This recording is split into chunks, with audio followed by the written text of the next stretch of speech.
Fala pessoal, tudo beleza? Marcelo do canal BR551 aqui. Neste vídeo você vai aprender como converter um documento PDF para o Word.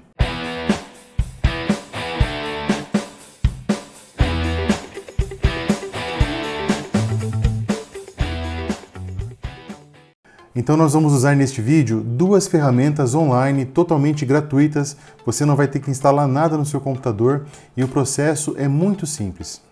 Bom pessoal, então a primeira ferramenta que nós vamos utilizar, na verdade é um site, é o ilovepdf.com.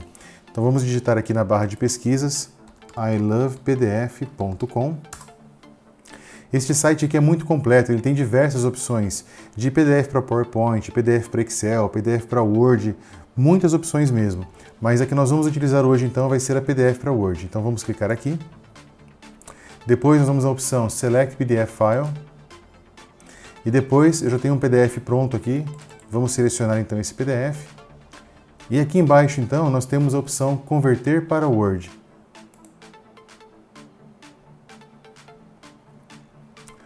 Perfeito, então ele já fez a conversão e agora nós vamos clicar aqui no Download Word.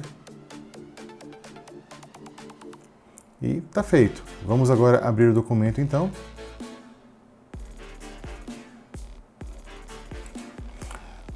Então, olha só que legal, além de converter aqui o texto, ele também consegue manter as imagens do documento. Então, nós temos aqui uma atividade, por exemplo, com algumas imagens, e isso é muito interessante. E se você quiser editar o texto, você consegue alterar também.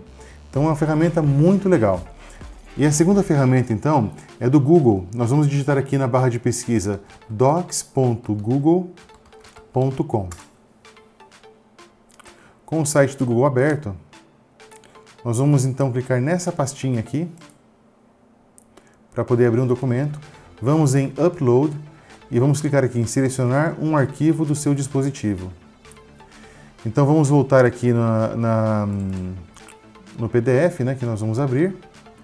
Ele já fez o upload, ele abre o arquivo como PDF mesmo, mas o pulo do gato está aqui. Nessa opção, abrir com documentos Google.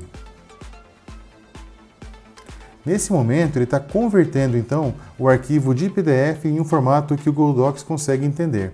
E olha só que legal, então. Também conseguiu ler todo o texto. E ele também consegue converter aqui as imagens da forma que está no documento original em PDF, tá certo? Bom, se você quiser baixar esse documento no Word, é só você vir aqui em Arquivo, aí você vem aqui em Fazer o Download e Microsoft Word DocX. E pronto, o documento está salvo aqui também. Vamos clicar para abrir e olha aí, ó, mesma coisa, tá certo? Bom pessoal, então é isso, espero que vocês tenham gostado do vídeo. Um abraço, sucesso e até mais.